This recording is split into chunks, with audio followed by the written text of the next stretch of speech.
We're going to be looking at this circuit shown on the screen, which is called a current mirror and can be used as a current source. And so what we'll find out is that the current at the output right here, which is the current that you would like to use for the current source, is going to be proportional to the current flowing through this resistor R.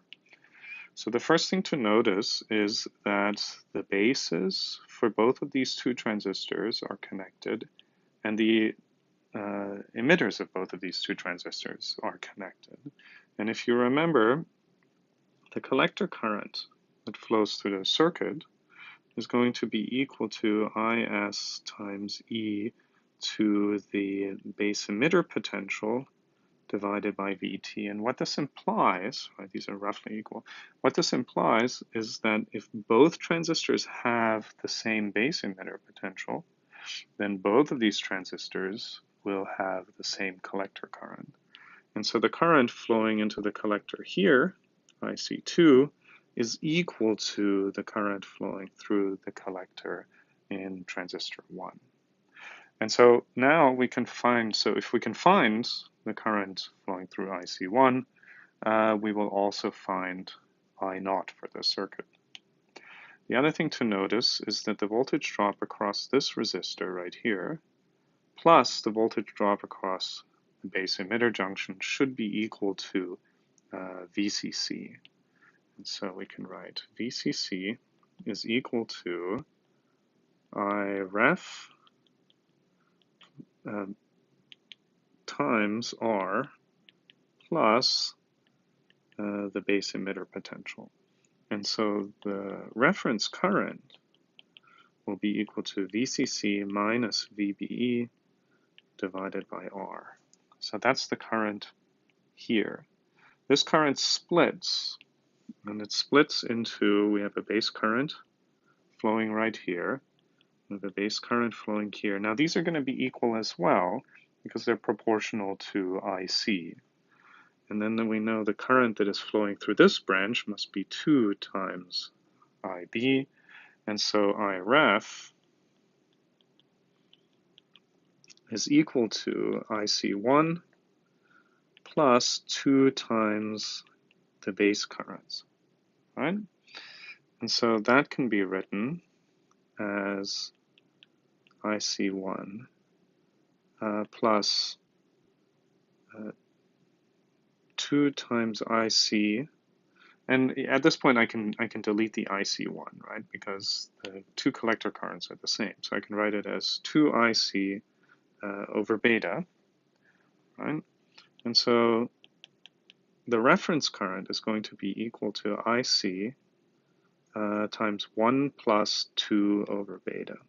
Now beta is equal to 100, and so, or roughly equal to 100, right? It depends on the transistor, but this is going to be roughly equal to 1. And so the reference current is roughly equal to the collector current. And so once we have this reference current right here, we also have a value for the output current of this particular current source. And so if we draw it now, we can make a symbol for this particular circuit. And it looks like this. In this case, it's connected to ground, and it's a current source. And the current that is flowing through it is roughly equal to IREF. And so we can set the current for our current source simply by choosing this resistor R right here, which will then define for the particular power supply that we're using, will define the current IREF, and then we have a current source. Now we have some options here, right? One is, in many of the circuits you see that the current source is not tied to ground on one end, it's tied to the negative power supply. And so if we tie this emitter right here to our negative power supply, then our symbol looks like this right here, where this is tied to minus VE right here. And then we just need to recalculate what IREF will be. But the current flowing through this resistor now will be VCC minus whatever the power supply potential is right here, minus the base emitter junction divided by R will be the current I ref, right? So we can now write, if we use a negative power supply, I ref just becomes, so if we put a power supply here that's at minus VEE, then I ref just becomes VCC plus VEE minus the base emitter potential divided by R, right? So if we're using plus minus 15 volt power supply, then the voltage drop across the entire circuit is going to be 30 volts. And we have to subtract off our base emitter potential. We divide it by the resistance, and we get the current for our current source. Now, one thing that I want to point out is that these current sources, when we draw them, are idealized, right? And a real current source will have an output resistance. And so a real current source we really want to draw in this configuration right here, where this is the output resistance of the current source. And so the question is, what is it for this particular circuit? So now we can go to the small signal model and ask ourselves, if we connect a test source to the output of this circuit right here, what resistance will we see looking into that node for small signals, right? And so to do that, we can draw the small signal model. So this right here is the base, and so I'm drawing it just for this transistor Q2. This is the base, this is the emitter,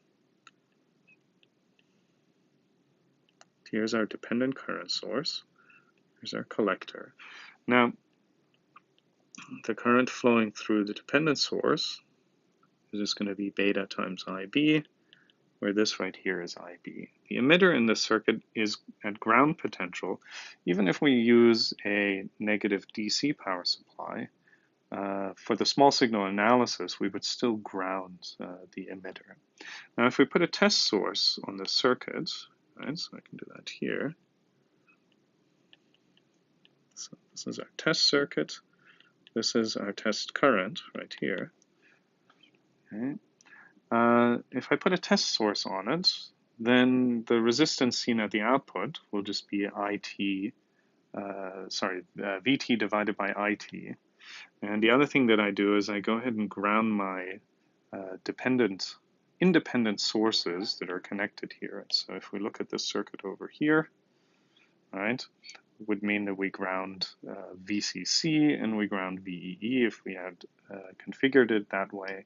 And so the base will also be at ground potential, right? And so when we do this, right, we find that the base current right here is equal to 0 because both sides of R pi are tied to ground potential, and so the current flowing into the collector will also be 0. And so when we do that, we find that our output resistance is infinitely large. However, we had discussed this before. We're using the simplified model for the BJT, and in fact, the true model for it does include an output resistance R0. And so the resistance that is seen by this test source right here will be equal to R0, which then becomes part of the current source when you use the current mirror. So I hope that clarifies how we can go from this circuit right here to the circuits that is shown here in the top right.